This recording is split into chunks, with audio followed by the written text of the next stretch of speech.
Say hi, everyone. Hi, everyone. Hi, everyone. Everyone. Hi. Oh, Okay.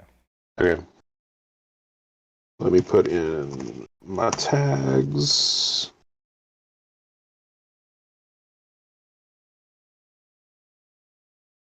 Um, yeah, we're here.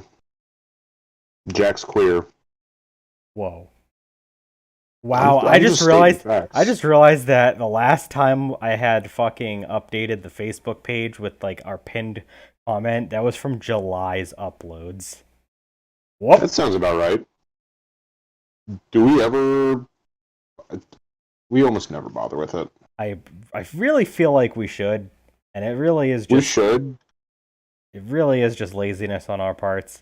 Especially me cuz I use Facebook like all the time, so I don't know why I don't, but whatever, man. No, no. I want to mute. I want to play, but I want to mute, so I don't have to listen to us twice. All right. Are you guys? Do you guys have your shit? Yes, I have my shit. I need D&D Beyond real quick, but I'm about to log into it. Okay. A character shirt. Thank you for joining us, Al. Vote now if you think someone's going to die. Vote now on your phones. Yeah, vote now on your phone.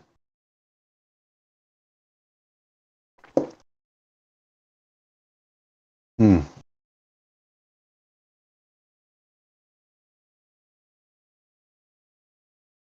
Vote now on your phones. Yeah, vote now on your phones.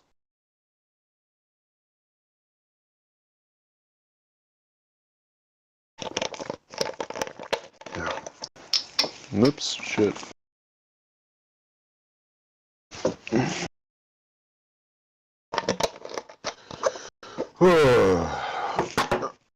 Alright, are you guys ready for a recap?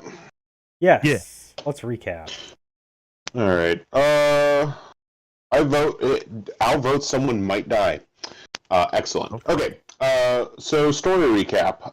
In the I just had to kill a bug. Okay.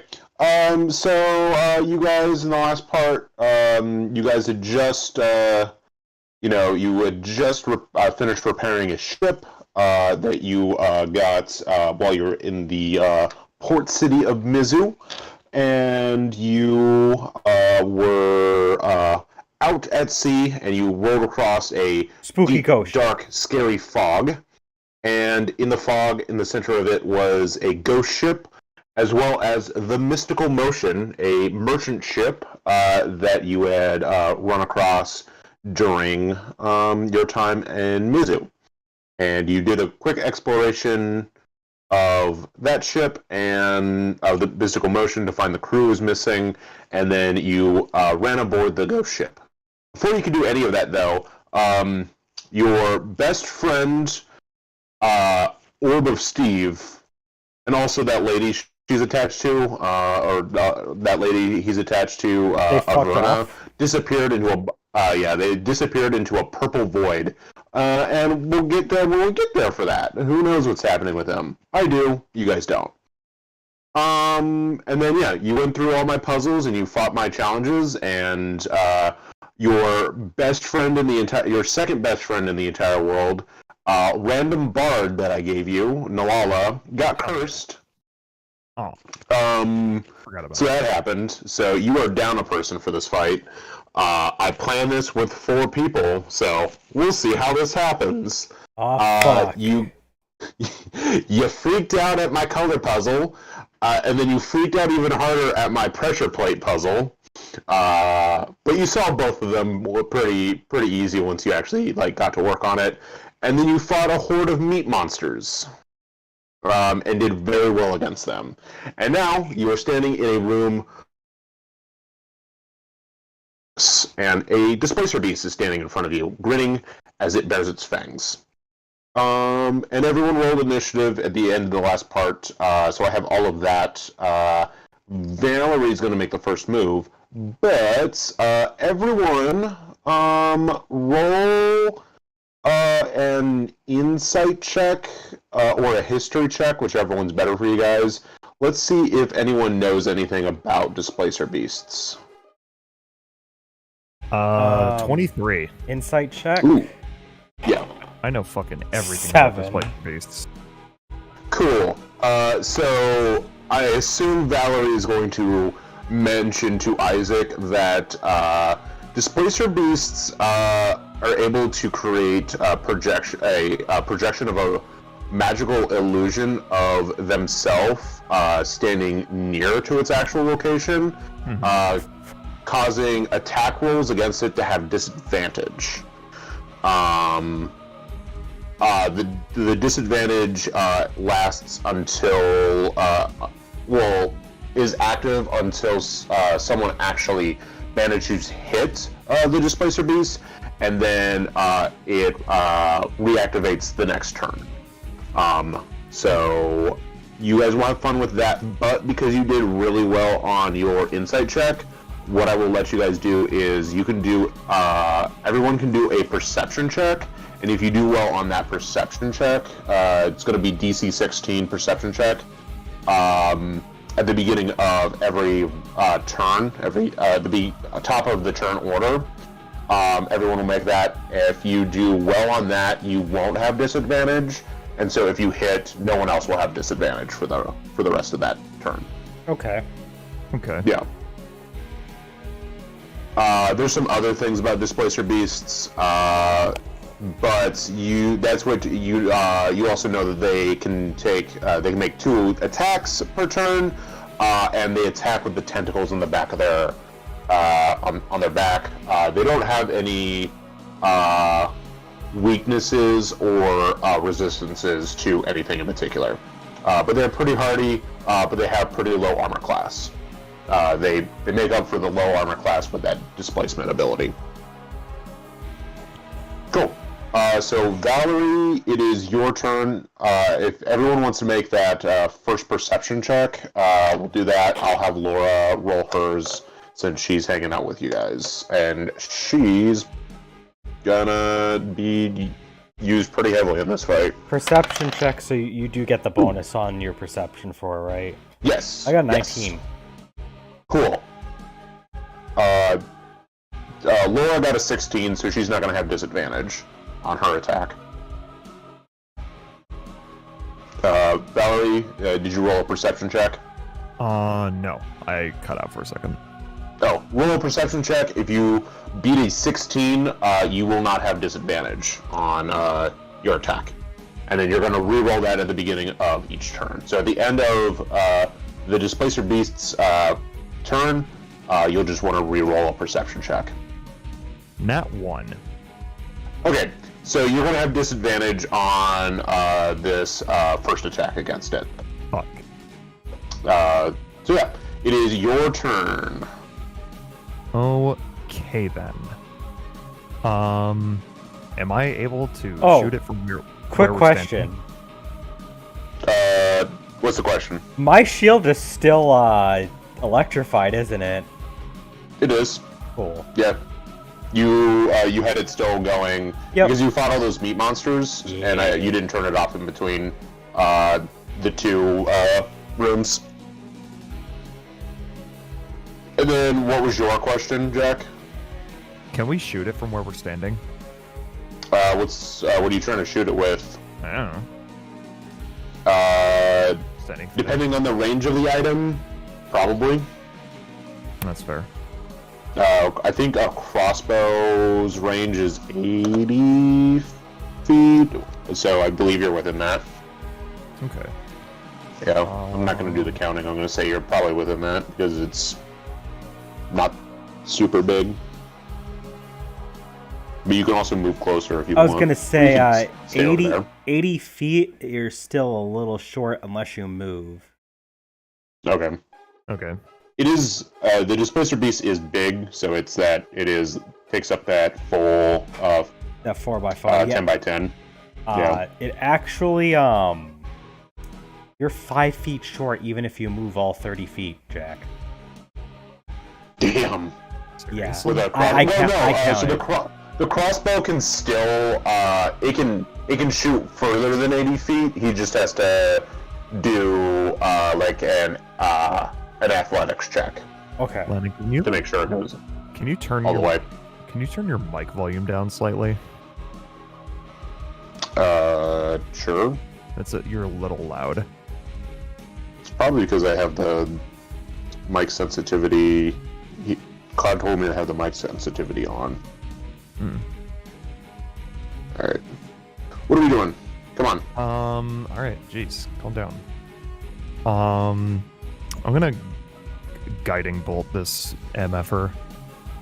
Ooh, fun. Read the text for that for me. Let's see. Here we go. Flash of light streaks towards a creature of your choice within range. Make a ranged spell attack against the target. On a hit, the target takes 4d6 radiant damage, and the next attack roll made against this target before the end of your next turn has advantage, thanks to the mystical dim light glittering around the target until then. Cool. So just remember you're gonna roll with disadvantage on this attack. Okay. But yeah. Wait, and I already told you what its armor class is. That's just for 13. this attack, right? Yeah, because you're gonna make a perception check at the beginning of each round to see if you have disadvantage. Yeah, so like Okay, because then I'm gonna save that then. I was gonna say because of the displacer effect, we have to roll every round to see whether or not we can overcome the displacer effect or not. Yeah, and then if someone hits it, the displacer effect is null and void for the rest of that turn, for everyone else. So it really only matters if Valerie makes the perception check and then also hits. But the other two are just going to roll normally, and then Valerie's going to roll with disadvantage for this turn. Okay. So let me see what I can try and do. Because I don't want to waste Waste a thing. Yeah. A guiding bolt on a turn where I have disadvantage. So let's see here. I mean, you can just use your favorite cantrip, because that doesn't have disadvantage because it's a Sacred Flame save. It does. You're correct, but its range is only 60 feet. Oh, okay. Never mind. Yeah. So I'm just gonna move closer and just wait. Okay. How do you want to move? Probably like move 20 feet for now. 20 feet just forward towards it? To the left. Okay. 15, 20. And then you just want to hold the rest of your turn then? So you want to hold your action?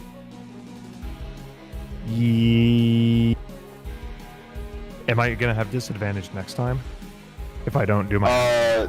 So if you hold your current action and then someone else hits it, then you no longer have disadvantage. Okay, I'm gonna... So what you do is you pull yourself out of the turn order, I see and then reinsert yourself when you want to for the rest of your move. Yeah. Okay, yeah, I'm gonna do that. Cool. So then that is Valerie for now. Isaac, it is your turn. Okay. Valerie just moved forward 20 feet. So that's the only difference right now. But I will start getting those new additions sent over to you. So what do you want to do, Isaac? I am going to move 25 feet, and I'm going to make sure that I end my movement directly in front of Valerie in the way of the Displacer Beast. Okay. Is that going to complete your turn? That is going to complete my turn. Cool. So I'm gonna print screen that. I'm gonna send that over to you. So at the end of your turn, the Displacer Beast is going to use one of its legend. It's going to use 2 of its legendary actions. Oh boy, legendary actions. Yeah, it has legendary actions. I told you guys were going to have fun with this one. Did you explain legendary actions to the class? Yeah. So legendary actions are something that D&D 5e has that like certain monsters have. So I basically homebrewed a Displacer Beast to be beefier, to be like a proper boss, because I knew it was just going to be by itself. So I gave it things. So at the end of someone else's turn, someone with legendary actions can use one of their legendary action points, or more if it costs more actions, to do a thing. So at the end of Isaac's turn, it's going to use 2 of its 3 legendary actions for this turn to use something called Tentacle Spawn, which it creates 1d6 plus 1 tentacles in the lair. And then the area where the tentacles spawn count as difficult terrain, and if they spawn where a creature is, they have a chance to grapple them, DC 15 strength saving throw to resist that. Each tentacle has an AC of 13 and 5 hit points. Oh boy. Yeah. So the tentacles that spawned on the floor above were basically the tentacles that this thing could create. It was sort of me, like, saying, look, this is a thing that's going to happen. Foreshadowing. This man... It's got 3 tentacles this turn. 3 tentacles. 3 tentacles. And, ooh, there is one really close to you guys. Oh man, Al's on to me, you guys. That way Cloud said Sacred Flame. Ooh, I wonder if... Listen, now that I just connect it to Valerie the same way that Sora and Blizzard just go together. Instead cool. So the T's are the tentacles, obviously. Cool. The tentacles have, I think it's 5 feet range. Oh no, it's 10 feet. Tentacle Strike. It can use basically a legendary action to cause the tentacles to attack things within a 10-foot range. So that's like its other thing. But it has to use 2 legendary actions to spawn tentacles, and then it can use them to make them attack. So it's Lora's turn. Lora, what is the range on her pepper box? Because we need to start doing some damage to this bad boy. Actually, she's going to look at you guys and say, what do you guys want me to focus on? Tentacle control or pepper box, the damn cat? Pepper box. Oh. What, do you not agree? I was gonna say, I think that she should try to cover us on the tentacles while we go for the Displacer Beast.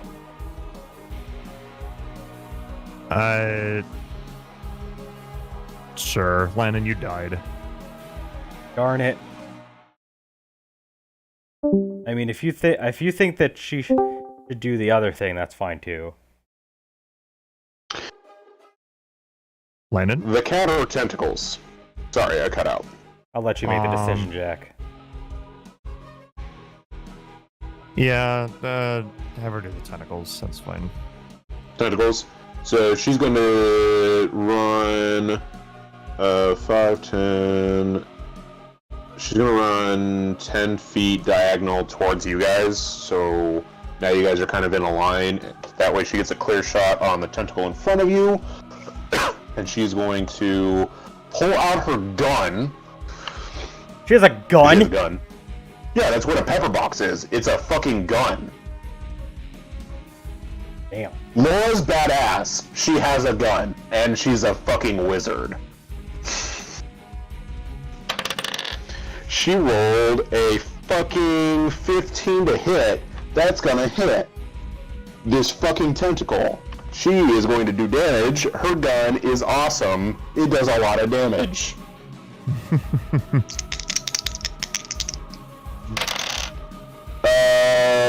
let's see, 7, 8, 9. She kills the tentacle.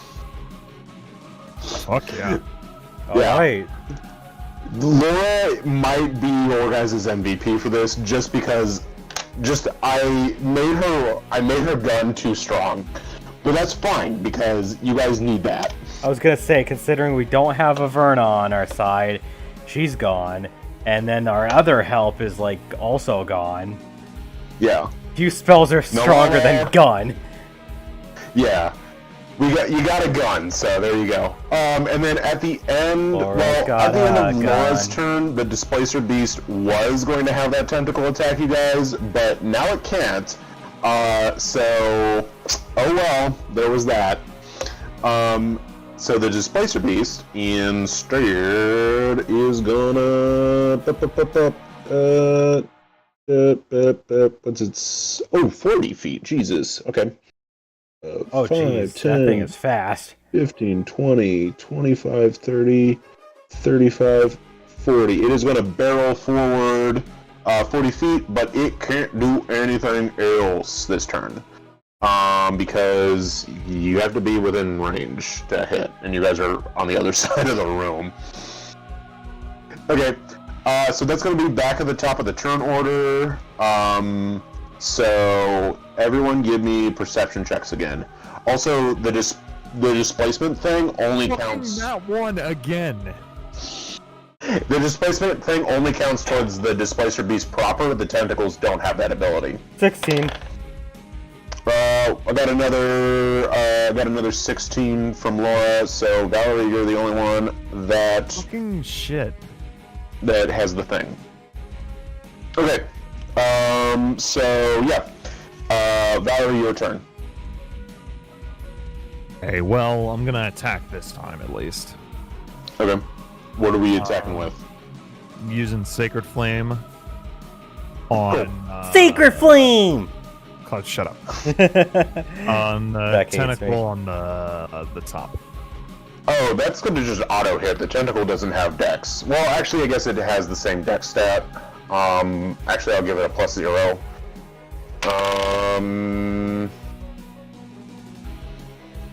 I'll be nice. Let me... Actually... they got a 12. You hit it. Do a d8 of damage. Alright. Do a 1d8 of damage. 6. 6, you kill it, because I said they have 5 HP. Hell yeah. And then which one was that? Was that the one on the top, or the one on the bottom? The top one. Top? Cool. Cool. That one's gone. Do you want to move? No. No? You want to hide behind Isaac? Cool. Alright. Cool.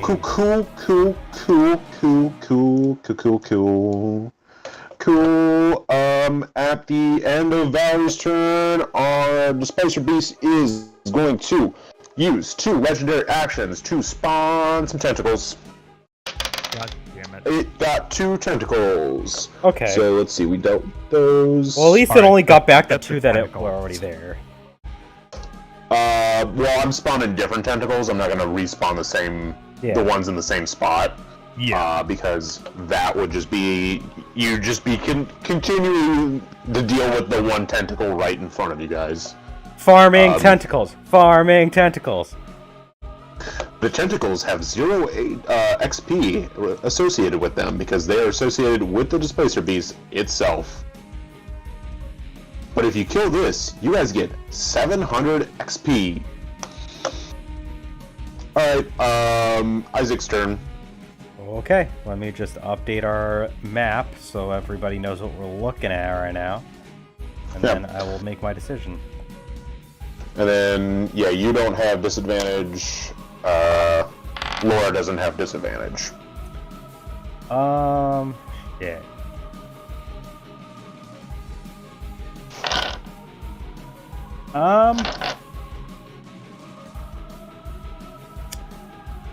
Do I have it? What can I do?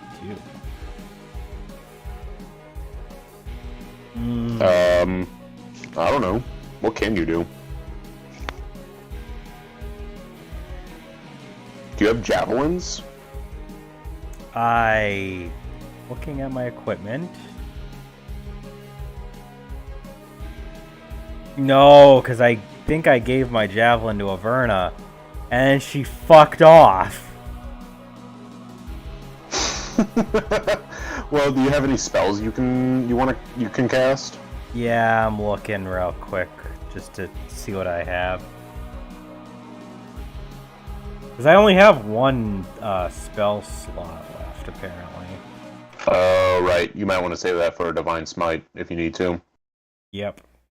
Yeah. Oh, yeah. Did you ever, did you end up redoing Isaac to add Charisma I to did not. rebound stats? I did not. Ooh, okay. Well, next time. Yeah. I don't even know which stat I should have as the shit stat, but we'll go over that after the session. I think I'm just gonna move Isaac about 15 feet straight ahead. Okay. And I'm gonna hold my action there. 10, 15. Okay. So you're gonna hold your action. It's gonna be Laura's turn because the Displacer Beast can't do any sort of legendary actions right now. Laura's gonna turn to you guys again and say, "You guys want me to keep focusing on tentacles, or do you want me to start wailing on this thing?" I mean, she doesn't have the she made the perception check. I think she should just go for it.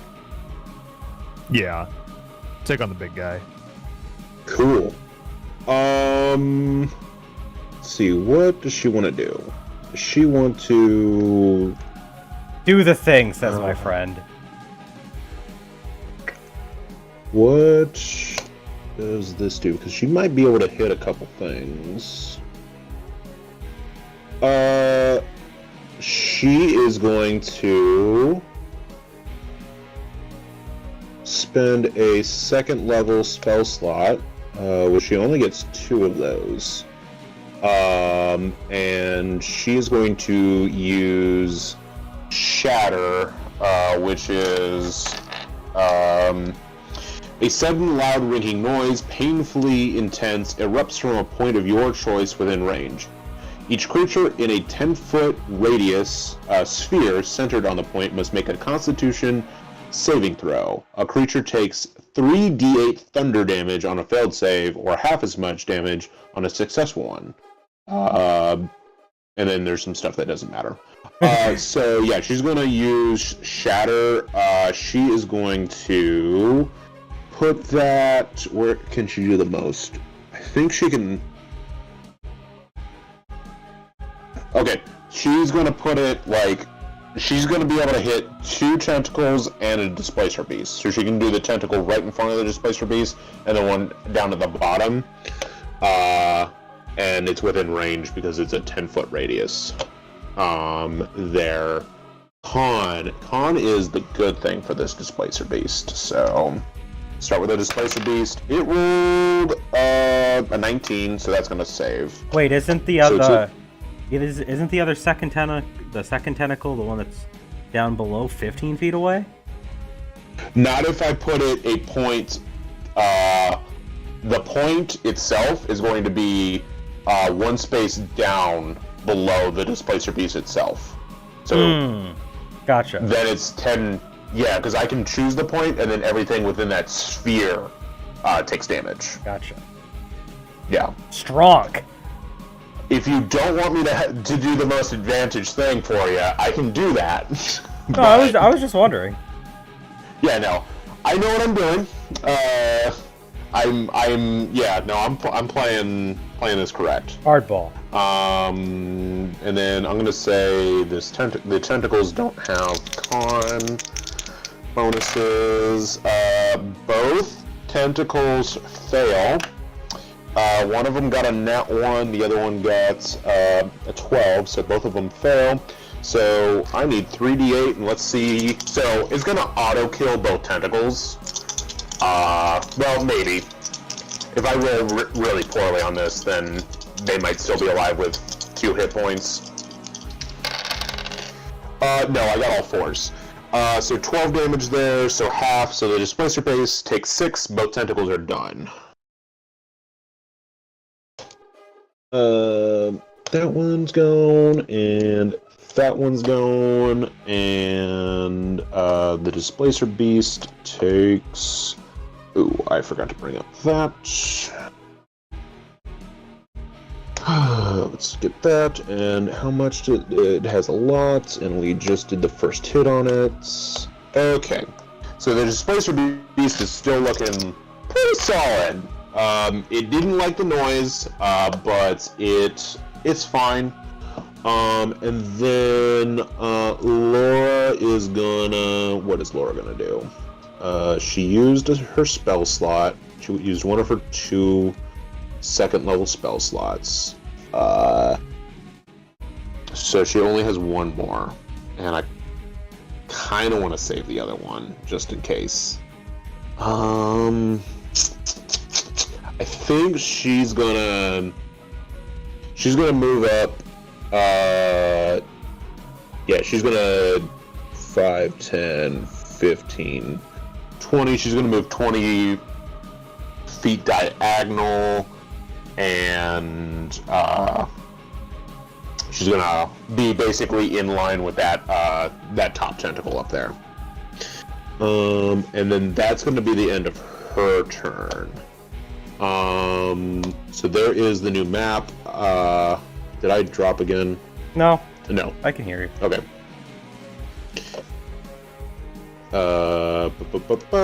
Okay.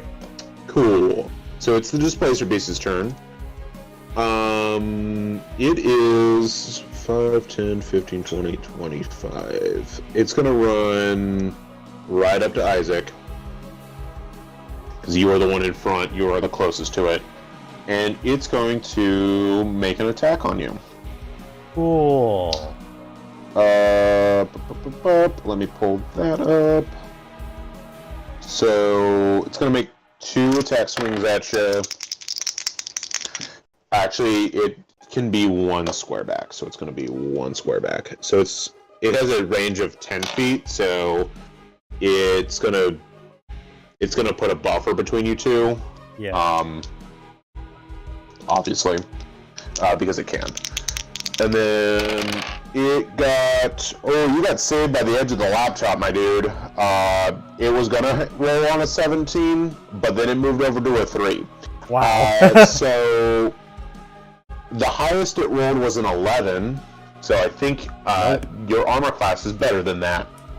Because you have an 18 armor class with that shield. Yep. Cool. So yeah, 2 tentacle strikes, but they just dink off of your armor that you're wearing. So yeah. Oh wait, shit. I did that. The shatter should have actually done no damage to the Displacer Beast because of its avoidance ability, but I already said it did damage, so it's fine. What is its avoidance on ability? fail saves, avoidance. If the Displacer Beast is subjected to an effect that allows it to make a saving throw to take only half damage, it instead takes no damage if it succeeds on the saving throw, and only takes half damage on it if it fails. Right. But I already said it took damage, so it took damage. And I'm gonna stick to that.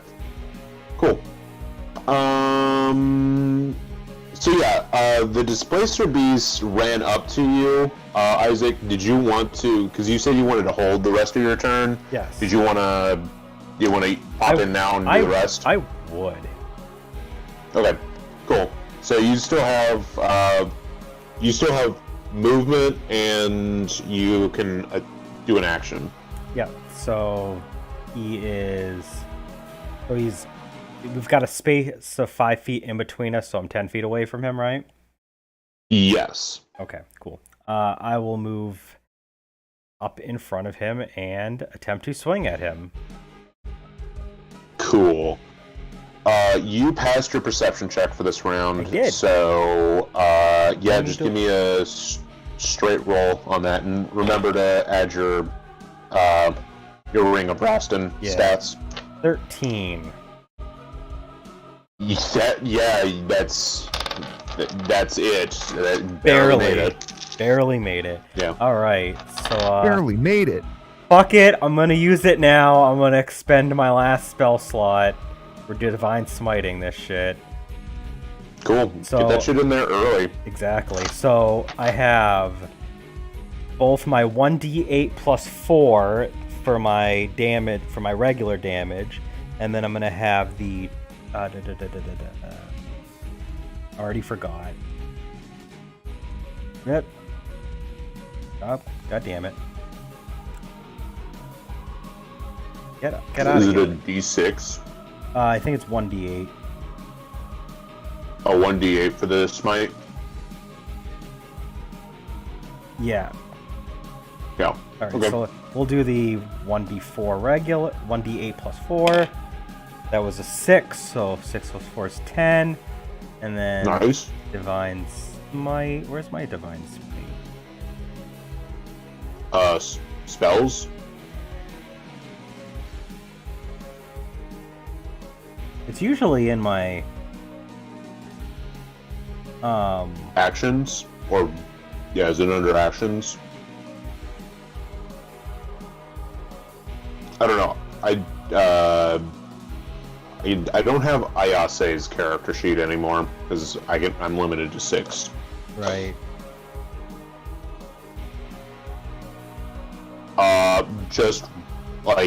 Just roll a d8. I'm just wondering what the hell happened to my Divine Smite. It's like not anywhere on my thing. Oh, there it is, all the way on the fucking bottom. Yeah, so yeah. The 8 was 4. So total of 14. Good hit. You smack this thing, and it does not like that attack one bit, but it's still looking pretty solid. And so yeah, that's going to be the end of that round. So everyone give me a perception check. We'll see. Ha! Now one. Ooh, bad. Lora got a 19. Cloud, you stole my nat 1, but I only rolled a 10. Damn.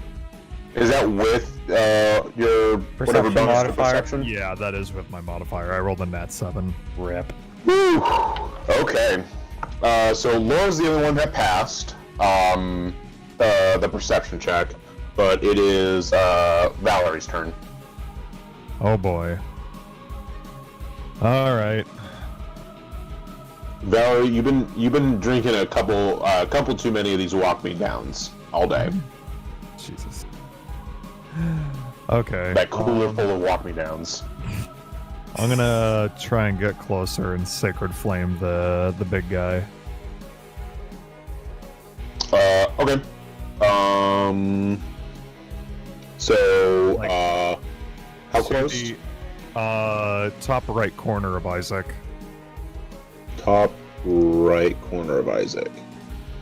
Okay, so dexterity.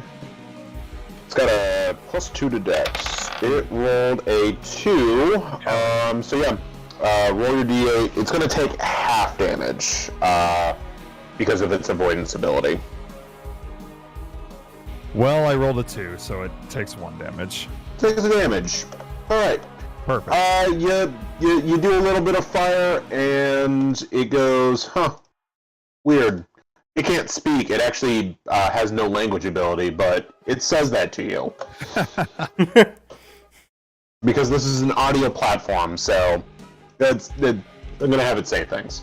And then it's going to then use 2 legendary actions. It's going to spawn some more tentacle buddies.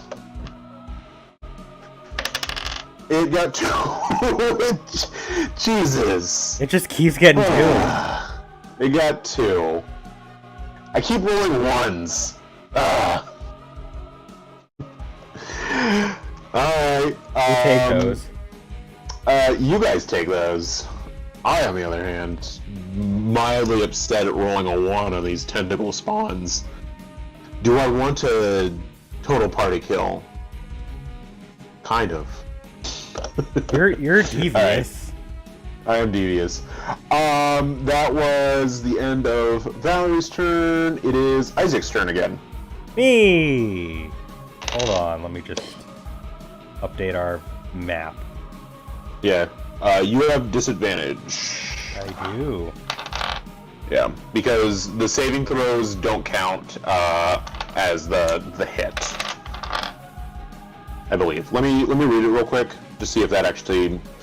The Displacer Beast projects a magical illusion that makes it appear to be standing near its actual location, causing attack rolls against it to have disadvantage.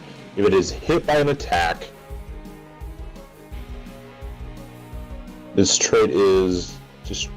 You know what? That counted as an attack against it, so you don't have disadvantage. So yeah, Isaac, roll normal.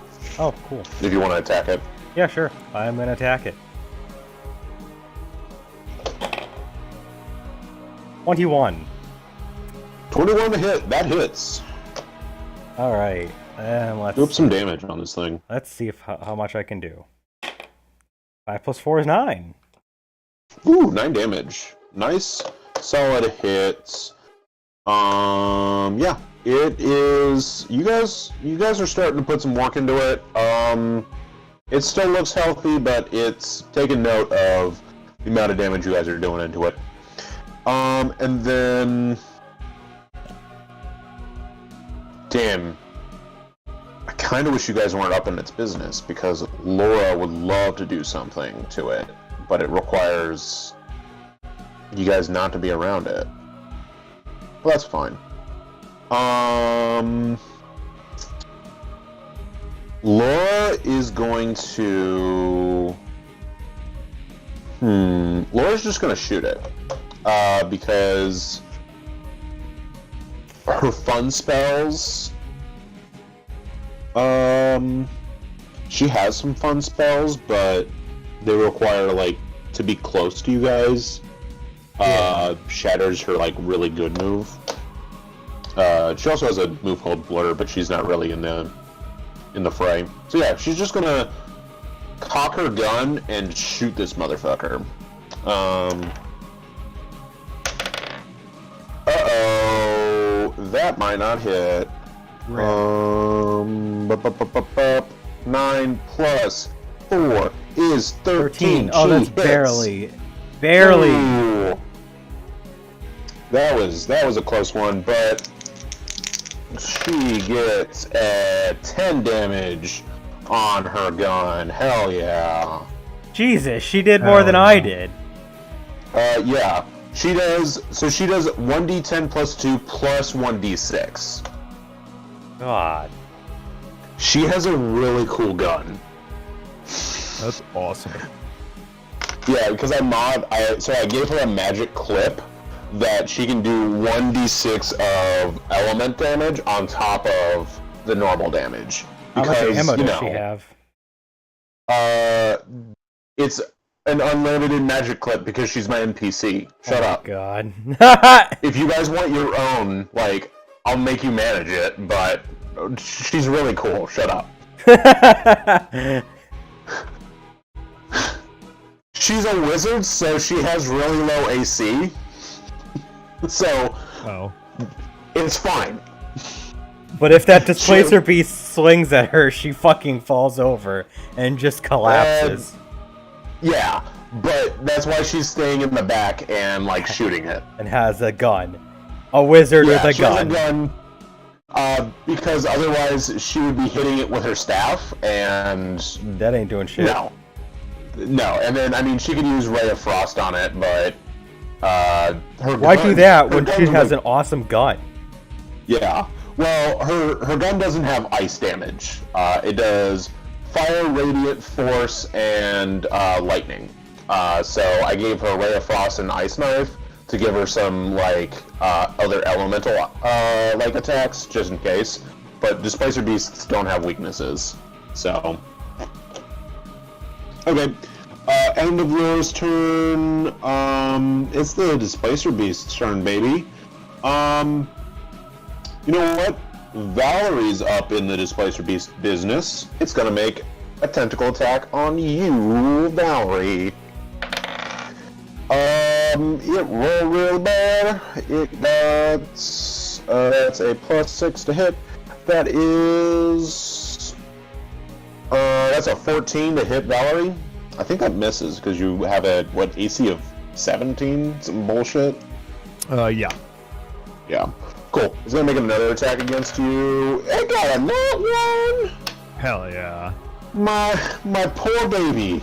I was really worried about you guys, and it's doing dog shit today. Your poor baby. My poor baby cat. I wanted it to murder you guys, and you guys are doing well. So yeah, back to the top of the turn order. Give me a perception check.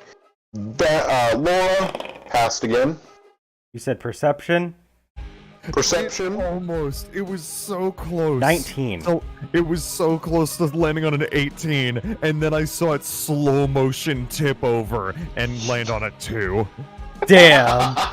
F in the chat for Jack. I got a 19. I'm good. Alright, Valerie, it's your turn. Christ. Alright, I'm gonna... Fuck. I'm gonna Sacred Flame again, I guess. Okay.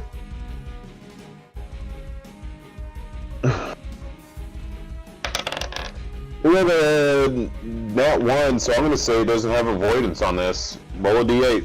Hell yeah. 2. Hey, it took 2 damage. Look at that. God damn it. You know you have other things? Yeah. Sacred Flame! I had disadvantage though. I know, but I just you have other things. I want to not have disadvantage to use other things. Alright. Most of my shit is passive, so Fair enough. Well, I mean, you have, like, a crossbow. I do. But I mean, like, it's the same, like, isn't it the same, like, it's 1d8. But I think you get plus something on it. 1d8 plus 1. Hey, then you at least do 2 damage as opposed to 1 damage with Sacred Flame. Right. And technically, Sacred Flame does half damage on everything for this guy. Unless it rolls a nat 1 on that dex save. Alright. Okay, so end of Valerie's turn. My Displacer Beast is gonna do its thing and summon tentacles. Ooh, it got 7, but I only made 7 slots, so it's gonna get all 7 tentacles up in this bitch. So yeah, you guys have a full party of tentacles just chilling around.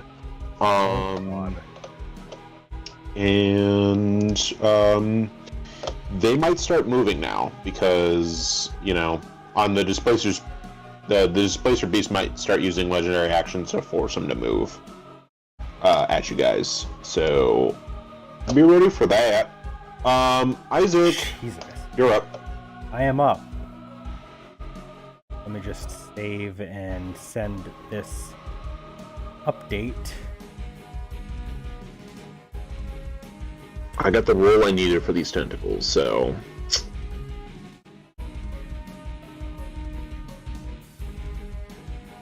Okay, well,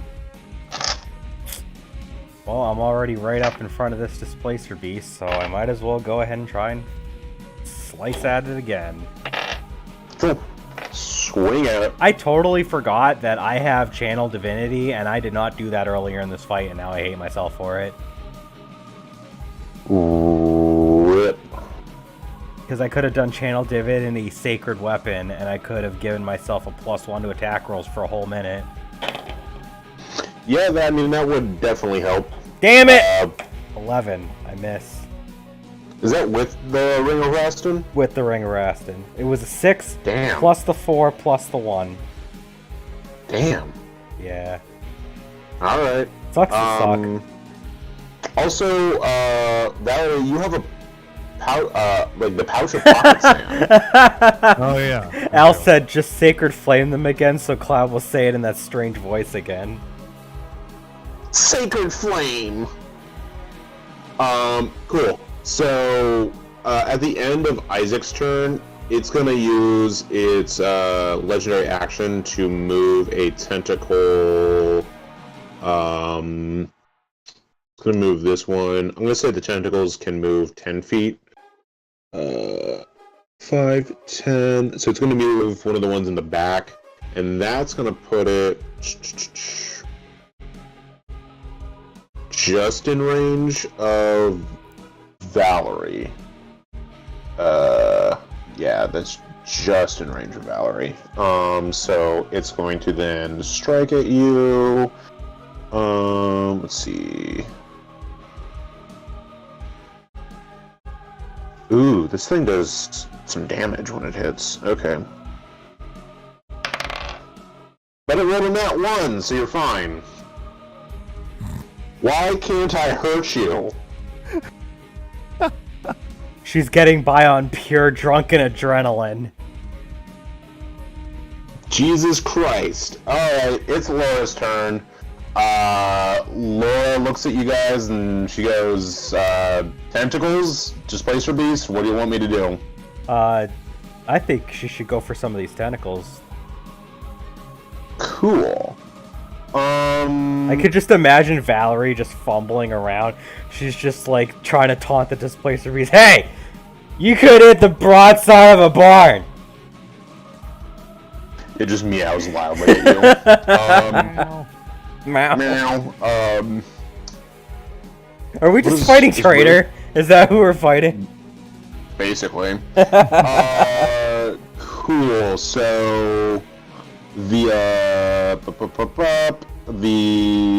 Laura's gonna. What's the range on that? Oh, 60 feet. She can do that. Laura's just gonna use Ray of Frost on the tentacle that is below. That is just try to attack Valerie. She gets a +7 to this, which is why she would maybe want to use this instead of shoot her gun, because her gun only gets a +4. Yeah, that hits. That's a 16 to hit a tentacle. 1d8, please. What's this? She does 4 damage to that tentacle, so that one is pretty hurt. And its speed is reduced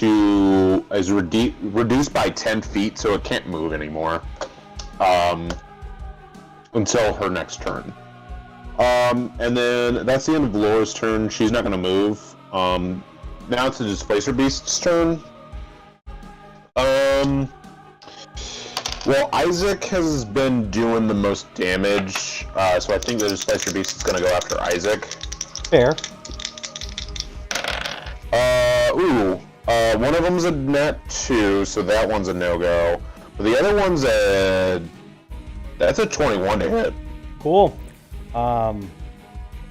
So yeah, he's going to hit me, but I do get the shield damage.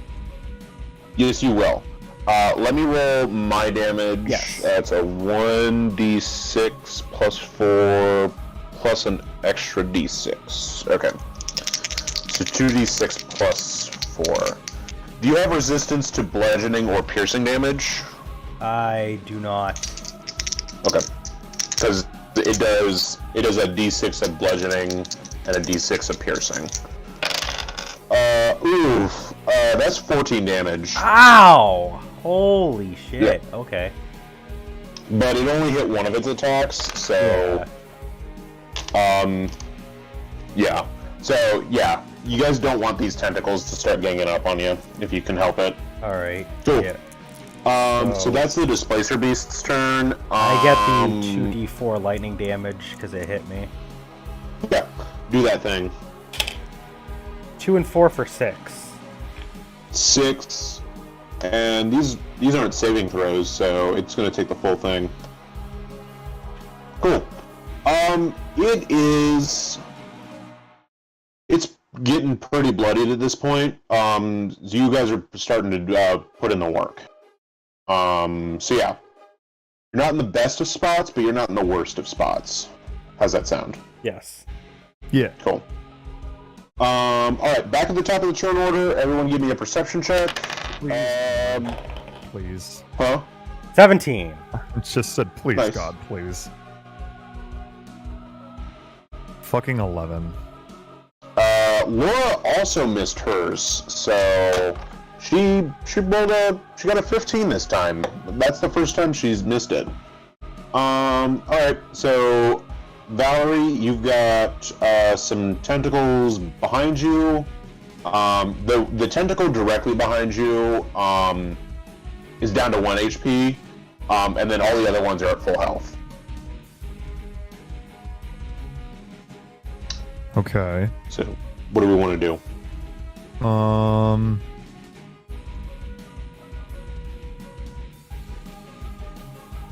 that's the one that's right behind me. Okay.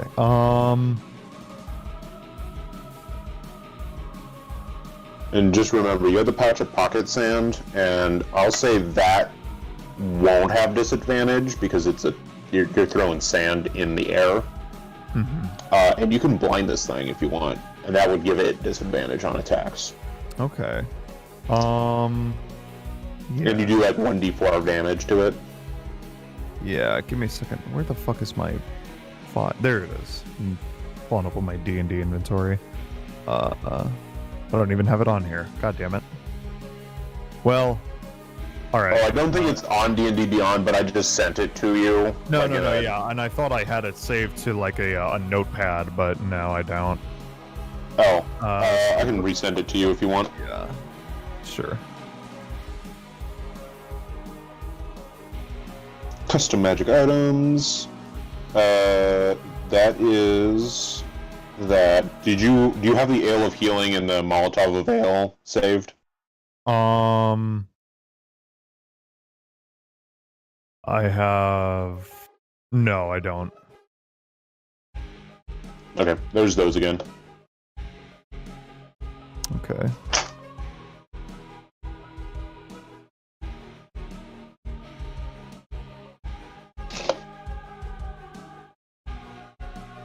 Okay, here we go. Medium.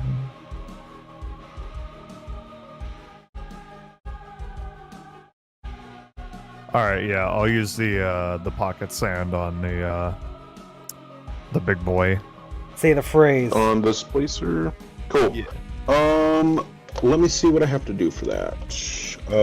Medium-sized green patch appears in an empty hand. And of course, it specifically says it won't work if I don't say it. So, pocket sand. All right, cool. So from the way I wrote it, it just does 1d4 of damage, and the person's blind. Like, I did not write that there's a dexterity save or anything. So you just do this. Can you? I just want to like have everybody understand the visualization of Valerie just reaching into her pocket, throwing sand in this giant cat's eyes, and that cat just gets blind and it's just like. Argh! Wow. Hold on, I have D4. Give me a second. It's amazing.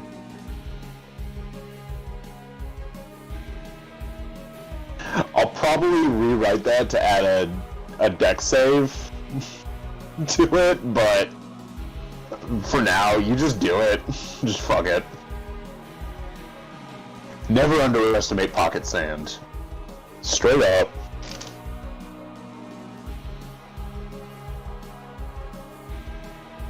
Oh yeah, did I send a updated one? Oh, I did. D4 on the ground and I cannot find it.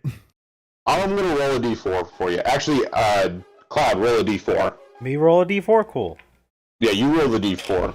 2. 2. It does 2 damage. Alright, cool.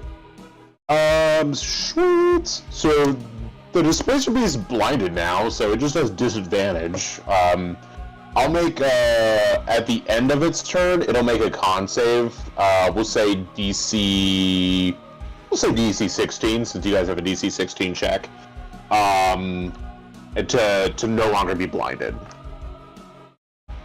But that's at the end of its turn, so it'll be blinded when it tries to attack you guys this first round. Cool.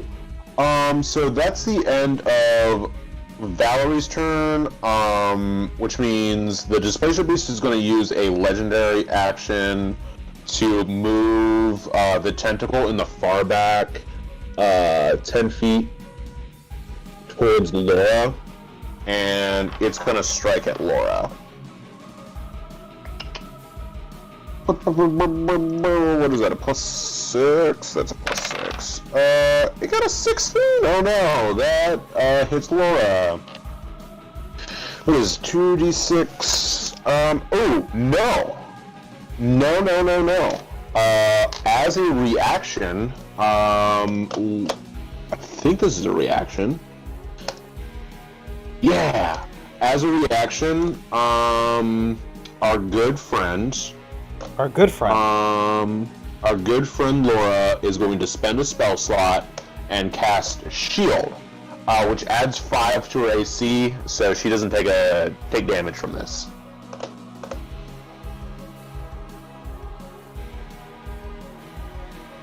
Cool. So that's the end of that legendary action, which means it's Isaac's turn. Me. Okay, so I'm not looking so good right now. Yeah, let me send the fresh one with the movement that happened towards Lora.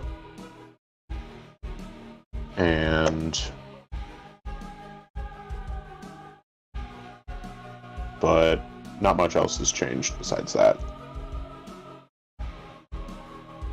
Alright, well, I just know that I'm going to spend this turn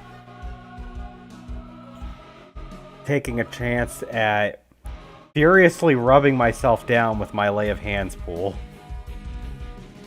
Oh, yeah. Cool. I'm going to expend...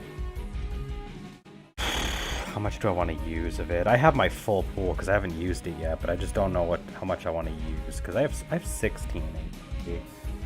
Okay. Is Lay on Hands a bonus action or is it an action? No, it's my action, so like I have to give up my turn for it, but like I need to. Dang. I don't have. Fair enough. How much damage can the Displacer Beast do with its attack?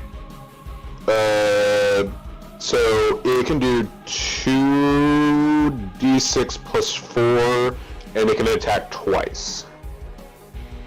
So max, it can do 8. It can do a lot of damage. No, 32. It can do 16. It can do 16 for 32. It's unlikely, but yeah, 16 HP is not something I want to be setting at. I'm gonna use all of the ones that I need, so 14 to get me back to full. Okay. Yeah, I'm a furiously rub myself down in front of this cat. I don't fucking care. You see this cat? You made me do this. The cat does try to do that cat thing where it tries to knock you off the counter. So it just kind of pulls its paw out and tries to knock you while you're doing this, but you know, you're just rubbing yourself down a little too hard, and it misses. This is so weird. The end of your turn, it's going to use another legendary action, and it's going to move. It's going to move the tentacle that's right up top there. 5. 10, so right above Valerie, and then that one's going to make a strike at Valerie. 13 plus 6, that's a 19 to hit. Jesus. So that's going to hit.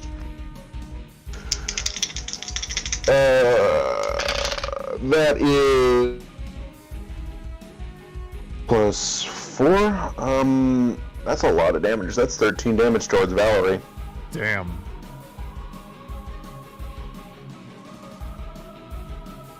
13. And now it's Laura's turn. Whew. Okay. What does Lora do? Lora doesn't want to take opportunity attacks. What does Lora do?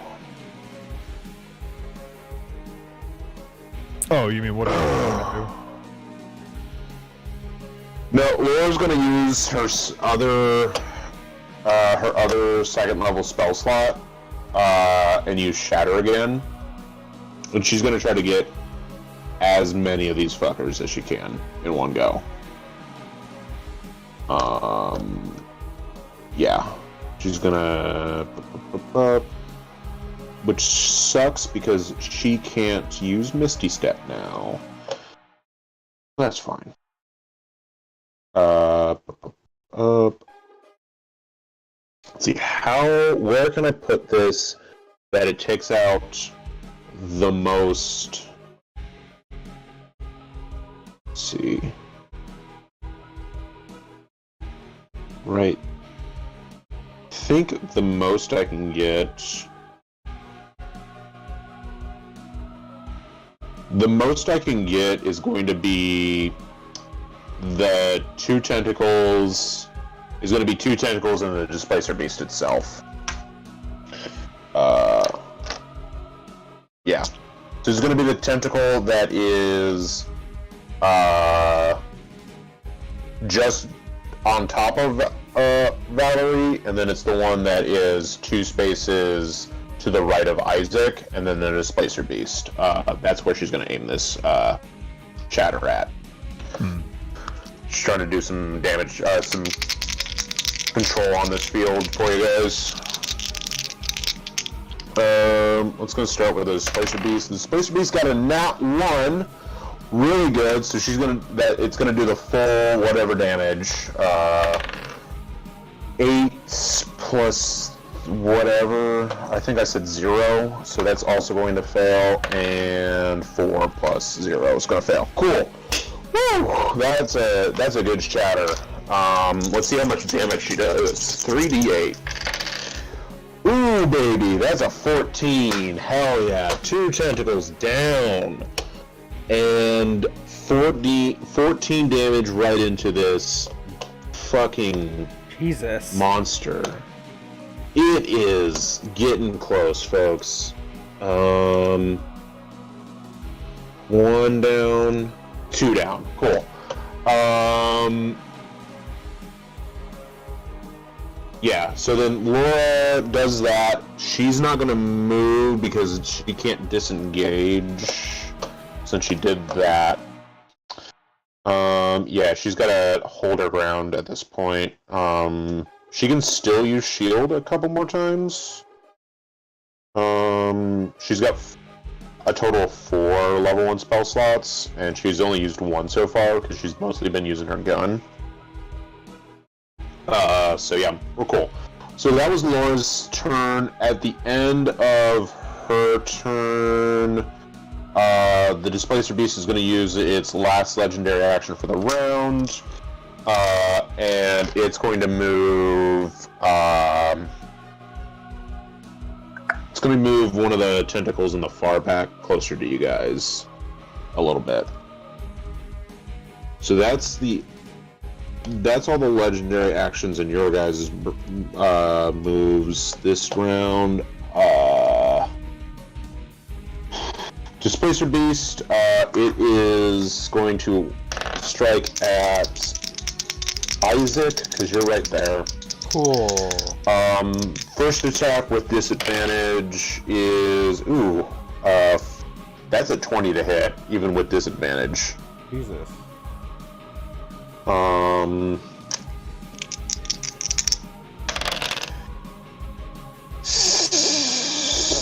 damage on the first hit. God damn it! Christ.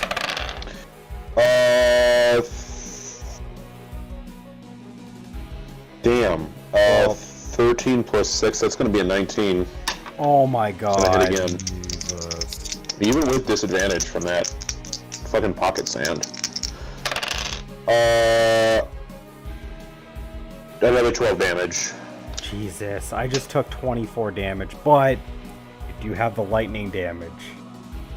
Yeah. I don't know if it's gonna make up for the fact I just got fucking slammed, but... Yeah, these two tentacles, they just wallop you, and they unfortunately, like, you're holding up that shield. It can feel that damage, but it doesn't give a shit. Alright. 7. Is it my turn? 7? Yeah. Ooh, 7 damage. 3 and Not 4. just yet. Okay.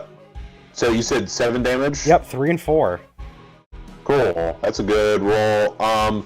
The last thing the Displacer Beast has to roll a Constitution check to see if it is no longer blinded. Not that that mattered. I think it's a +3. +3. Okay. I had only rolled a 6, so it's still blinded.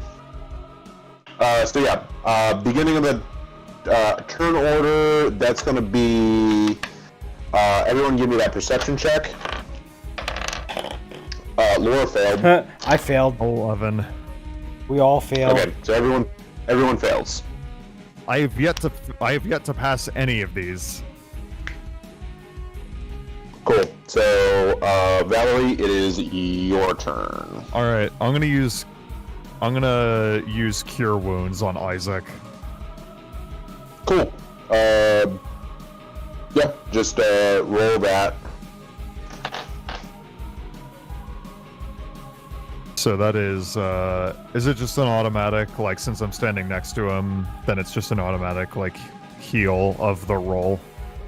Yeah, you just roll whatever, just roll to see how much you heal. Okay.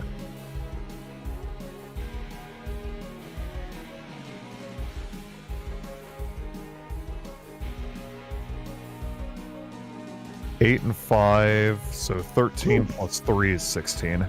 Yay! Ooh, nice. It's a good heal. Is that your whole turn? Are you done? Yeah, I'm done. Cool. End of your turn. Legendary action. Tentacle near Lora is going to take a swing at her. Ooh, that's only 11 to hit. That's going to miss. Your girl in the corner is safe. Isaac, your turn. Do it up. Cool. Well, fuck it. I'm gonna go in on this fucking Displacer and swing. Cool. Just remember you have disadvantage this I turn. do. So my worst one was 17. Ooh, that's a hit. Yeah, it was either 17 or 23, so I was safe.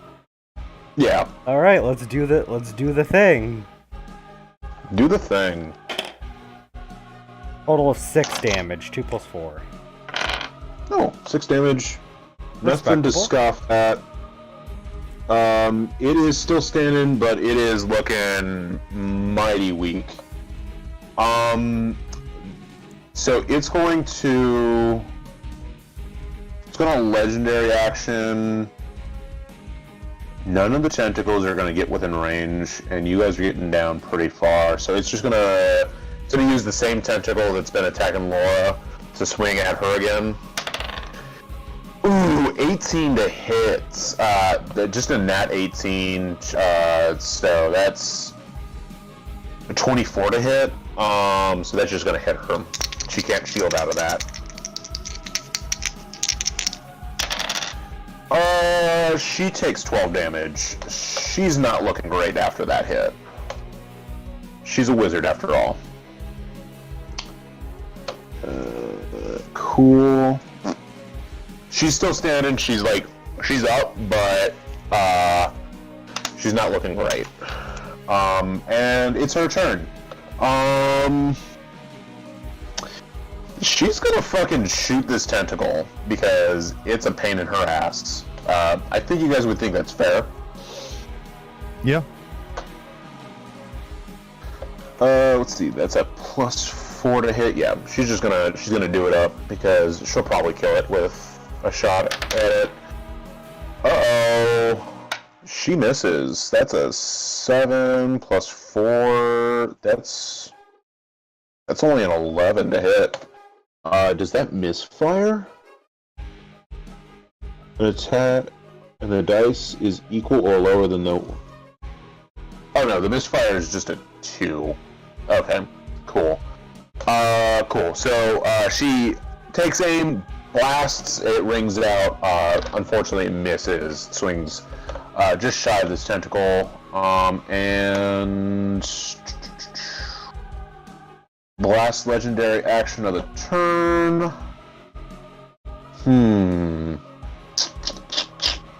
Yeah, I'm gonna have that same tentacle attack her again. But it rolled in that 4, so it missed. Cool. Trader, are you the Displacer Beast? Because it's the Displacer Beast's turn. Yeah. He's here. Are you gonna kill someone? You wanna kill Isaac and Valerie and Lora? Yeah? You're gonna get on my lap? Okay. Alright. It still has disadvantage though, so let's do it up. At Isaac. Oh, nat 1. It's just gonna miss, and I'm gonna say that's its turn. It's just gonna beef through its entire turn there. Cool. Top of the turn order. Cool. Perception. Ooh, Laura's safe. She might Not pass safe. at this thing. Okay. Valerie. Oh, I forgot I was muted. Ah, I fucking rolled a 9. I mean, that was better than me. I got an 8. Lora is gonna say, Valerie, do you have one of those ales of healing on hand? Yeah, I got like 5 of them. Can you chuck one over at me? Just one of the, whatever you want to, just throw one over here. Yeah. That's fine. Toss. Cool. Can we displace the displacer? I'm gonna make a, I'm gonna have her make an athletics check. Makes sense. An acrobatics check. I'm gonna make her make an acrobatics check just to see if she can catch it real quick.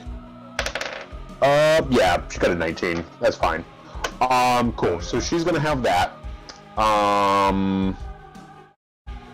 And are you giving her a normal ale of healing, or are you gonna give her a one that's higher than that?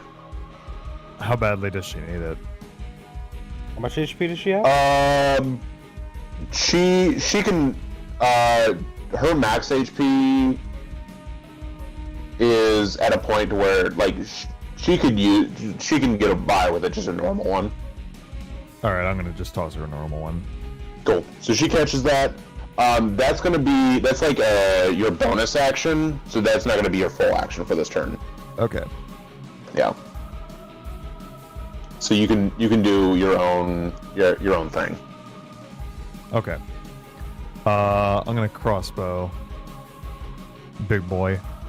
Big boy? Cool. Yeah. So yeah, roll with the disadvantage, and then let me know what you get.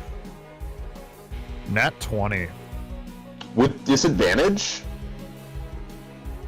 Oh, well, I mean, nat 20, but... Wait, what am I rolling? You're rolling for To disadvantage because you ended up... So you rolled 2 d20s, and you gave me the lower of the 2. Oh, my bad. Yeah. I forgot about that. Because you didn't pass the perception from what you said. If I roll another nat 20, though... If you roll another nat 20, I'm going to give you that nat 20. I was close. I got 16. That hits. So yeah, do up the damage. I was going to say, if he got another nat 20, you should let him do a critical hit on that next hit, but... Rip. That's what a nat 20 does. You would do a critical hit. Okay, 1d8 plus 1. 1d8 plus 1. 5 plus 1, 6. Ooh. Oop, that's the wrong direction. minus that much. Edie is looking really bad. For this, for my giant cat thing. So end of your turn, legendary action. It's gonna move the bottom tentacle up 5, 10. That'll be just at a place of Isaac. Speaking of which, Isaac, it's your turn. Yay! Alright, let's swing at the Displacer Beast. Okay. It's going so well. Roll with disadvantage, please. Damn, my lower one was 21. Okay. My higher one was swing it. 24. Let's go. Swing it. 4 plus 4 is 8. Ooh. Alright. It's still up. Still. You guys are doing... Yeah. It is on the cusp. It is like... It is knocking at death's door. The door is slightly creeping open. It's getting there. But it is still up, and it's going to use a legendary action to move tentacle it moved last turn within attacking range of you, Isaac. And that tentacle is going to make a strike at you.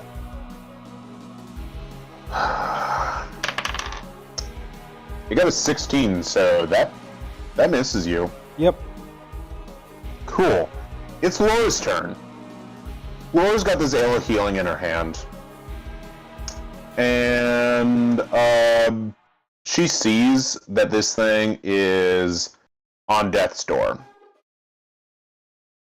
And Lora, one that loves to do, to go out in style, she's going to light that fucking ale of healing on fire. And she's going to turn it into a Molotov.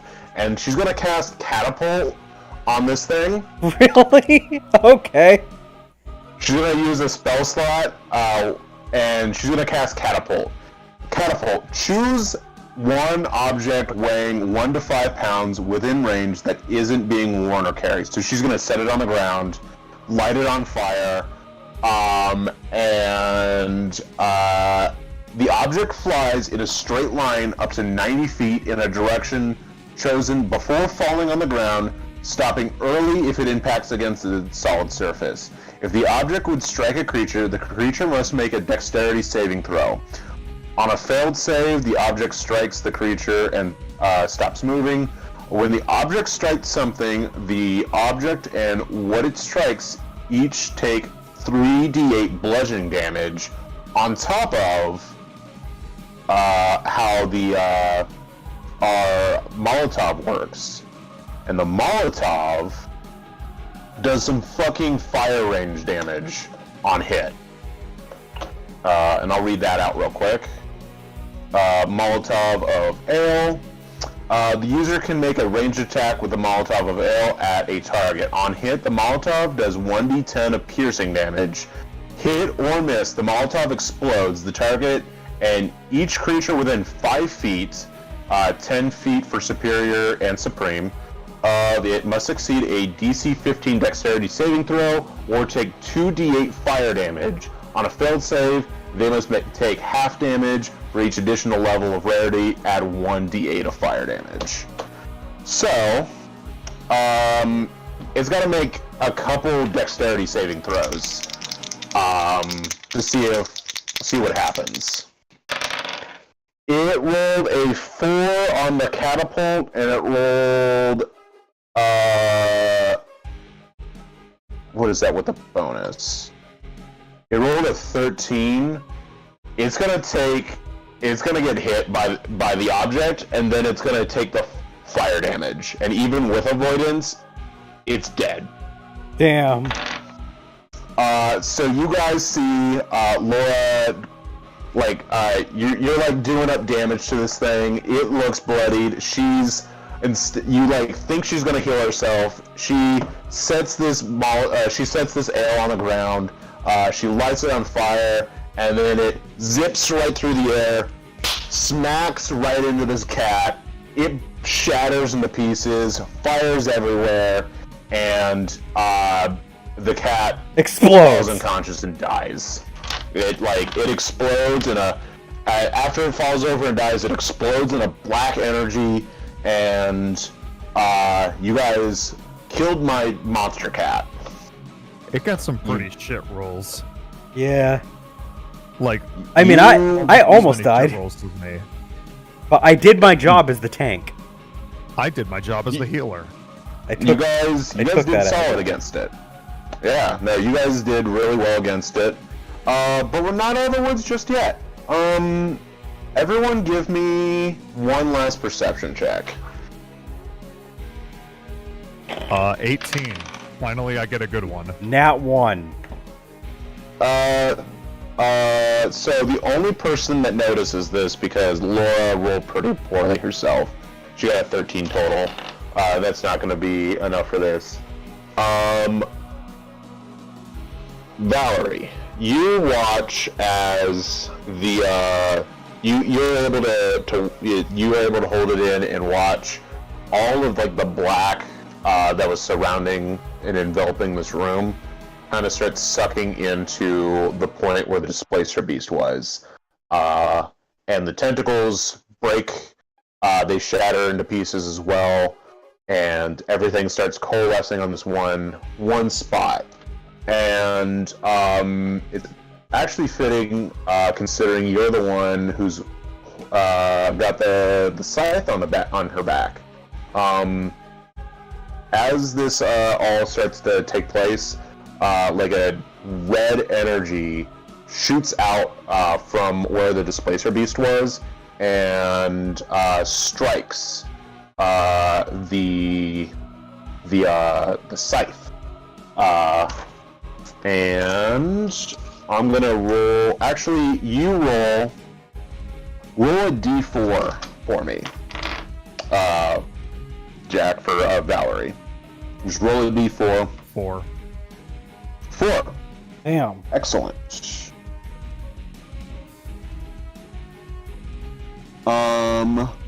And as you sort of like feel this energy get trapped into the scythe, you in your head start to hear a familiar voice, and he goes, "Damn, I thought you guys were gonna die there, huh? But you made it out of the end, huh?" Is that Steve? Or was Steve, or a part of his essence is inside the scythe God. and is hanging out with you guys. So guess what, guys? He's back, baby. Steve the Scythe. The scythe of Steve. The scythe of Steve. For the picture thing, it's still going to be Orb of Steve, but it's the scythe of Steve. And some cool stuff can happen now. So on your turns in future action, in future combat, you basically can command the scythe of Steve to attack as a separate entity. So he can do he does 2d4 slash. He actually does 3d4 slashing because of the power up you just gave him. The d4 was to see which ability upgrade. I think it's the Cygnus Scythe is what Justin said it was called. You got an extra dice worth of damage. Actually, I think it's 3d4 plus 2 is what it came up to be with when he put it in. So yeah, you can use that in future fights. So that's really cool. Yeah, do you have any questions for Steve? What happened to Averna? What do you mean? What happened to Averna? Where'd she go? All right. Let me put it this way. I'm not actually the. I am Orb of Steve, Scythe of Steve, but I'm like part of his essence. I'm not 100% attached to that. It's like a read-only system. I can't like talk to them. It is a huge cop-out, but that's because I also don't want to. Time is going to be a weird. It's going to be a weird thing when that all starts to come back together. Let me tell you that. I can give you a general location because I can sense them and they can sense you through this connection. I don't know exactly where they are though. They're sort of on the other side of Femina. Do you know a place called the Lost Woods? Yeah. You would, because you grew up around Baitor City, and Baitor. This area is a little northwest of Baitor City. And so Orbu Steve continues and says, I can feel the main body. He's there. So I assume she's gonna be there too.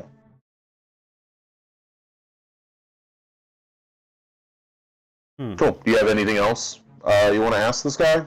Or not really. Okay.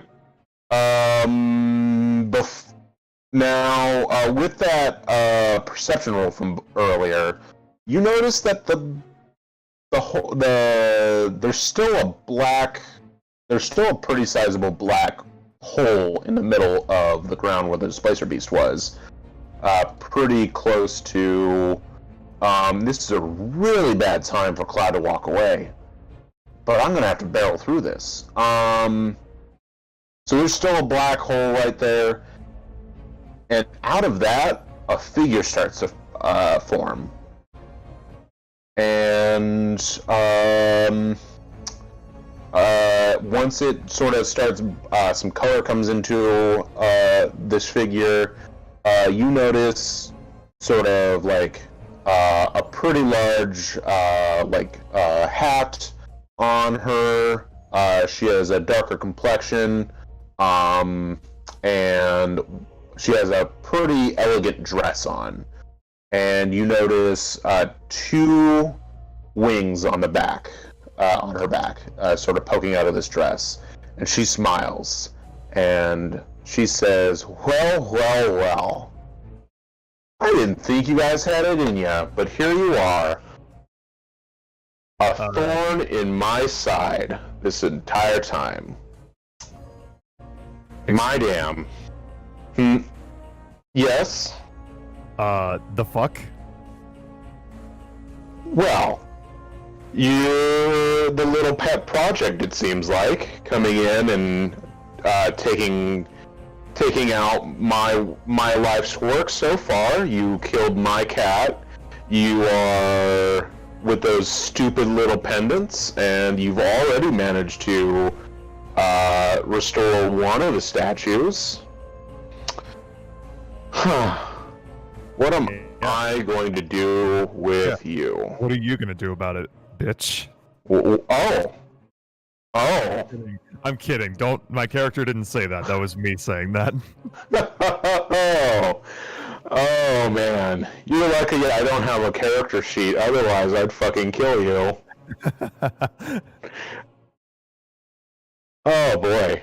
And she laughs, and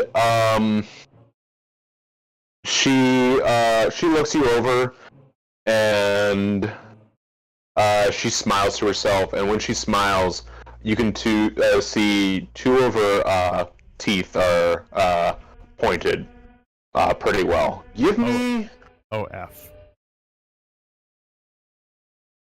an insight check, and if Cloud ever came back, I would want Isaac to also do one. 15. 15. Let's see what Lora. She has a +2 to insight. Okay. Laura didn't do anything better than you. With your insight, you know this being is unrelated to Averna. Averna, while a vampire, is pale-skinned, and is from a different world, just inherently. This person, though, you get the sense that you've never met in person, but you also, it's like a feeling, you have a feeling you know something about them. Like you feel like you felt this presence before, somewhere in your life, but you can't quite place it. And once again, Cloud, what the fuck? Yes. Don't walk away when I'm doing my grand entrances. Is he back yet? I'm here. Perfect. How much of that did you get? To be honest, not a lot, because after I said BRB, I had to use the bathroom. Well, you're standing in front of, there's a black point of where the Displacer Beast was, Yes. and a figure popped out of that. Okay. And she's wearing sort of a large, sort of wizard-y hat, very large brim, and she's wearing a very like a long gown. It's like in a bluish color. She's a darker skin. She has sort of bat-like wings sticking out. Very, very elegant, and then she also has two pointed teeth on the side. And she's congratulated you for being a thorn in her side as you continue to be the little pet project. Landon. Yes. Can you, is it possible for you to move your, headset slightly further away from your face? No, because it's attached to my ear. Well, okay then. Okay. I can whisper if that helps. Is that fine? Sure. ASMR D&D? ASMR D&D. I want you to roll an insight check. Me? Yes. Valerie already rolled one. I got 15. Cool. That is You get the same. Yeah, you get the same info. This is not. She's not related to Averna whatsoever. Isaac doesn't have the same necessarily personal connection that Valerie feels. Like Isaac doesn't have the feeling that he at some point may have run across this presence, but you do get the sense that give me a history check, actually. A history check? both of us? No, just Isaac. Oh. 17. With a 17 history check and a 15 insight, you can recall a briefing shortly before you were sent over to Famina from Bromberg, from the Storm headquarters, and you remember talks of the Thusis Corbin activity being increased in this area, and their leader was the direct servant to Pramada. Wonderful. The ancient being that first that brought a plague upon Famina and was barely defeated by the first railgun. And as you sort of have this realization that this presence in front of you is probably that same deity or that same person. She's not a god. Well, maybe at this level she is. She smiles, and you see a dark energy radiating off of her hand. And Valerie, you notice this to be similar to the magic that struck down Tyra Rush after the goblin attack. And before she can attack you guys, 3 arrows fly out from behind you, and all 3 of them this person is able to knock back, and she sneers, and she looks past you guys, and when you turn around, you see the hooded lady that was traveling with you steps forward, except this time she's not hooded. Oh shit. This time her head's down. And you can see a fire in her eye like none other. And she has pink hair, and her eyes are a deep purple. And wait a minute. you can feel like an energy coming off of her as she lands these, like she's firing these arrows. Her hair is in a knot. It's in a ponytail, but you can tell it's pretty long. And they don't talk. They just sort of glare at each other, and then the servant laughs, and she disappears. And then you hear a deep sigh. Well, you guys probably have some questions for me, don't you? Let's head back to the ship. I already made sure that the crew from the Mystical Motion got taken care of after the Dark Presence was lifted on this ghost ship, but we probably want to head back to the ship and decide what you guys want to do next. The pink-haired lady says as she turns around and starts walking off. All right. You guys want to follow? Yeah. Yeah, sure. Cool. Alright, Lora follows you guys. She has, she's sort of out of her depth here. She's just along for the ride. She's just ready to go visit her sister.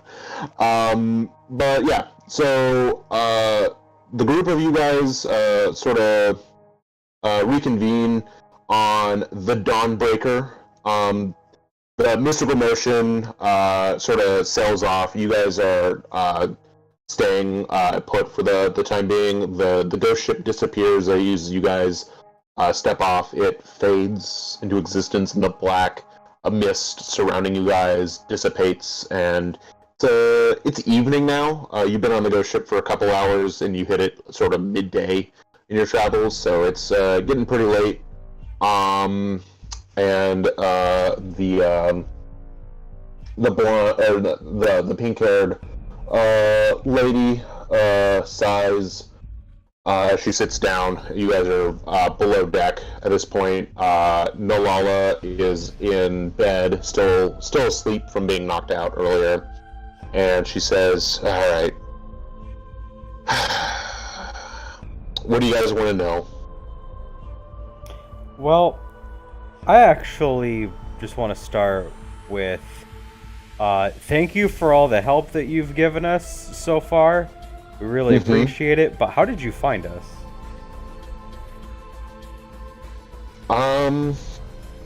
That's a complicated answer. Probably more complicated than what you are looking for. And she sort of stares at... Can you explain why you were here to help us?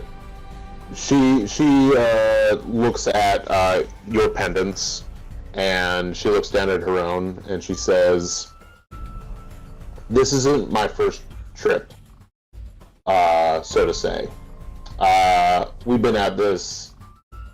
Well, I've been at this for a little while. Let me say that. And the servant, who you just met, she's dead set on winning. She believes Pramada to be a great deity, one to rival God Knuckles in her own eyes, and wants to bring her back, and doesn't like it that the railgun is able to accomplish that to defeat Pramada. So I came back to find a way to stop the servant, because she came back to try to find a way to stop the railgun. Does that make sense? Is that tracking with you? Yeah. Yeah. Okay. Anything else you want to ask? Valerie, what about you? Would you like to ask her anything? I got nothing. God damn it, Valerie. What? Are you trying to say I'm drunk?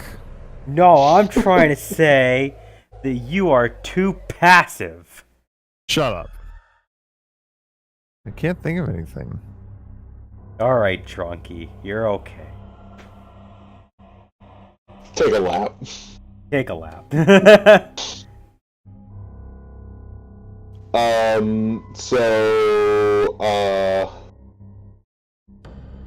The pink-haired lady, she sighs to herself and says, "Well, I guess it's we might as well go the full route. I'm Lauren, by the way. It's good to finally meet you." And yeah, did you have anything else you wanted to ask, Isaac? Yeah, I was actually gonna ask, what was your plans for the near future? Well, I was going to make sure the two of you got to where you needed to go, because I heard some rumors about, I heard some rumors about what could be happening down at Island Town right now. But I think the question is, what do you guys want to do? And she looks over at Nalala, and she says, so what I've been able to get out of the curse that's been placed on her is she's cursed with the challenge of running down to the Wistful Spire, which is a couple days south of our current location, and killing the basilisk that is at the top of that tower. If she doesn't start going there right away, when she wakes up, she's going to start taking some pretty heavy damage, and I don't know if she can withstand that with the amount of time we have left on this trip. So, if you guys, you guys don't have to, but she's going to need to start making her way down there, or we need to find someone who can lift a curse before she wakes up. And I unfortunately don't have that ability on hand. I'm a ranger and a rogue. I'm not much of. I have a little bit of magic but I don't have the right stuff for this.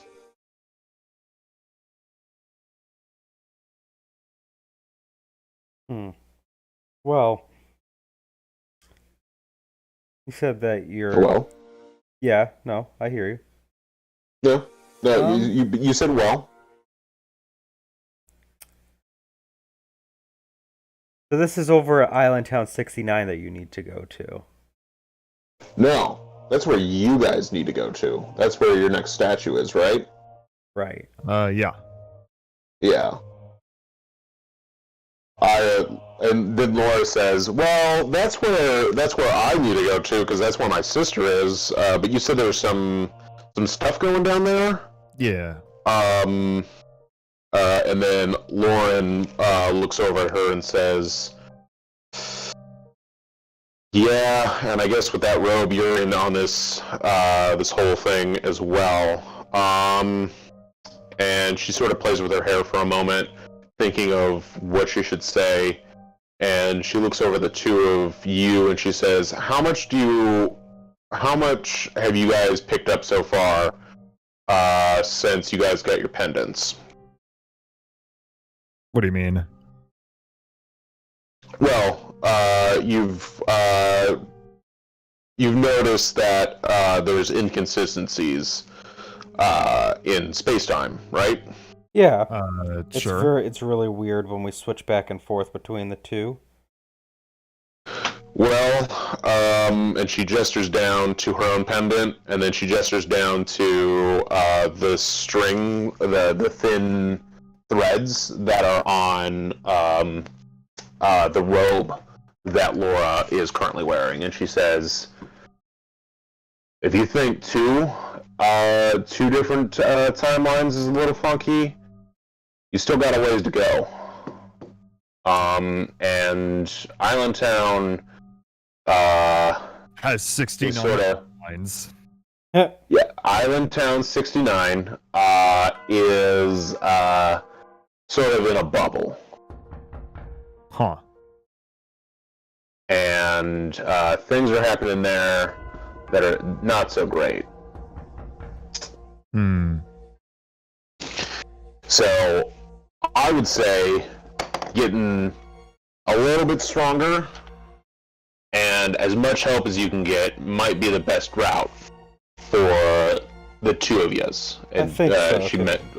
She motions over the two of you.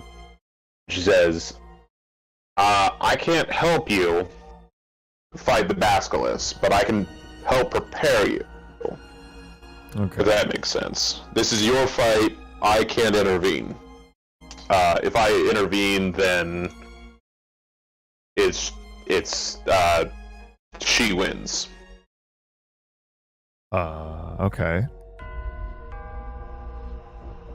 So, we're gonna need to stop in for supplies if you guys want to head down to the Wistful Spire. There's a fort between, here and there that we can stop in, update our rations for a round trip back up to Island Town after the Wistful Spire. If you guys want to go take on this challenge, it's going to be tough, but if you guys are able to take on a souped-up Displacer Beast with just 3 of you, poof, you guys might be ready for just about anything. You know what? I think we should go for it.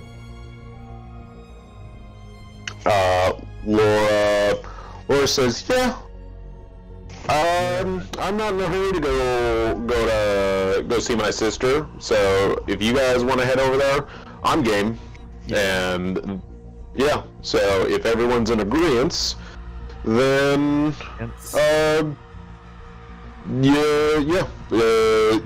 we're gonna head off to an island fort that is in between your guys' current location. You're like sort of headed towards Island Town, which is a little west, east. No, west. Yeah, it's northwest of where Mizu is. And so you're gonna turn around, basically head south. It's gonna be about, I think it's about, it'll be about a 3-day trip from your current location to the fort, and then it's gonna be about another day and a half to the Wistful Spire on your guys' boat.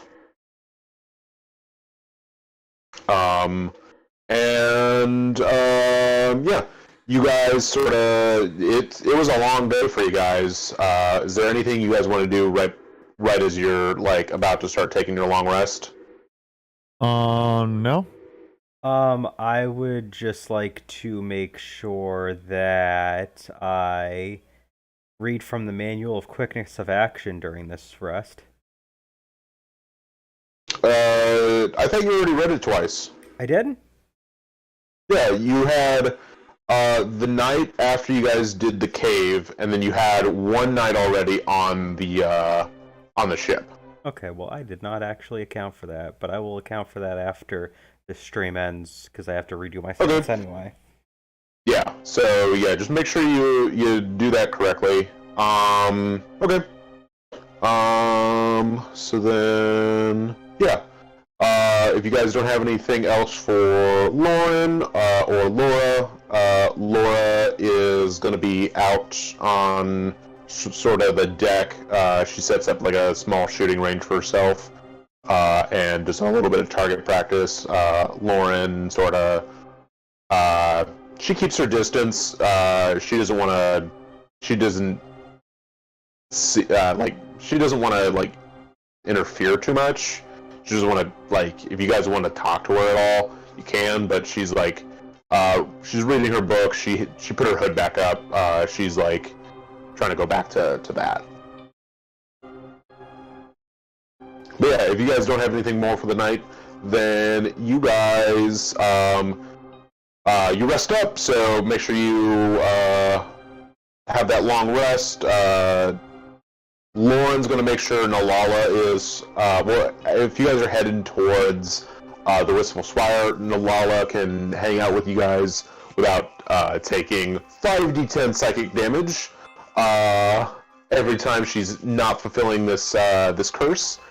So she's going to be out and about. And we're going to end on you guys are sailing off. Isaac, you are in control of the ship, right? Yes. You're the captain? Aye, aye. Valerie, what are you doing during the day? You mean aside from drinking? Are you drinking anywhere in particular? The bar. Are you below deck? Yeah, sure. Alright. Are you drinking with anyone, or are you just down there by yourself? If you want to put someone down there, you can. So Lauren is probably just down there. She might not be at the bar itself, but she's like in the room, reading her book.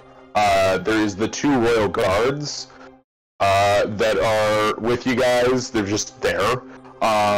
So I guess they're down there, probably eating lunch. We'll say it's about noonish. So yeah, they're down there. And we'll say Nalala's down there. She's probably hungry after spending most of the day unconscious. Yeah, we'll say I'm having lunch. Lunch. Okay, you're having your lunch booze. Yeah, lunch booze. Lunch booze. Cool. And then we'll say Lora is up top. She's doing a little bit of target practice just to make sure her skills are sharp. And since they're the only two up top, Isaac, give me a perception check. Perception. And Lora will do one as well. 12. 12.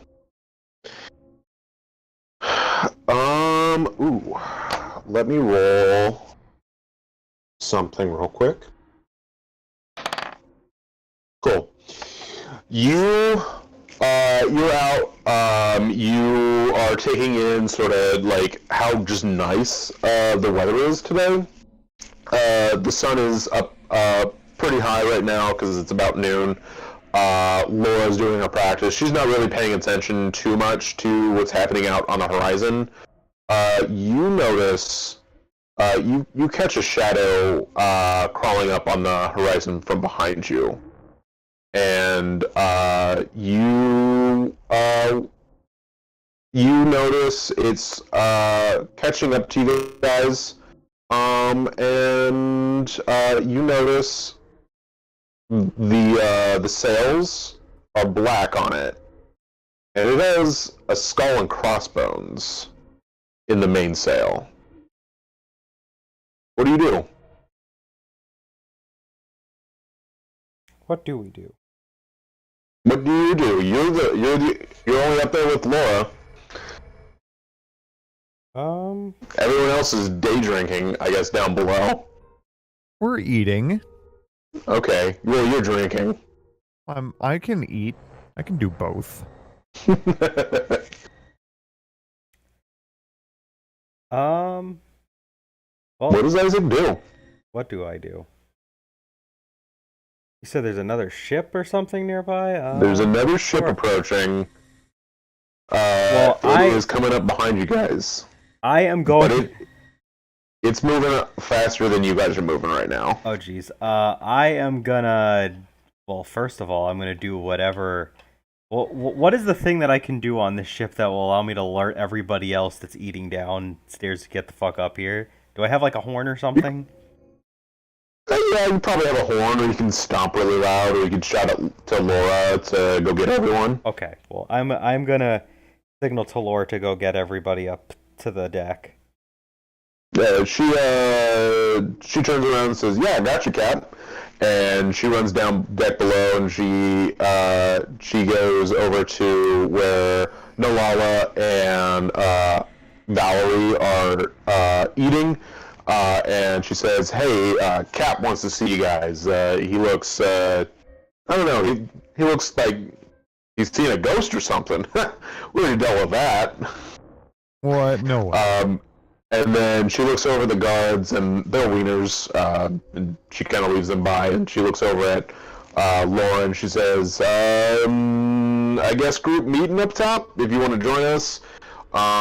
And she sighs, and she runs up there as well. So you got everyone besides the two weenies, the two Royal Guard weenies. So you have Laura, Nalala, and Lauren are up there, and then if Valerie wants to go up. Yeah, sure. Cool. So you got your girl squad up there, Isaac. Okay, so I'm gonna say this as quick as possible. We got another ship chasing us.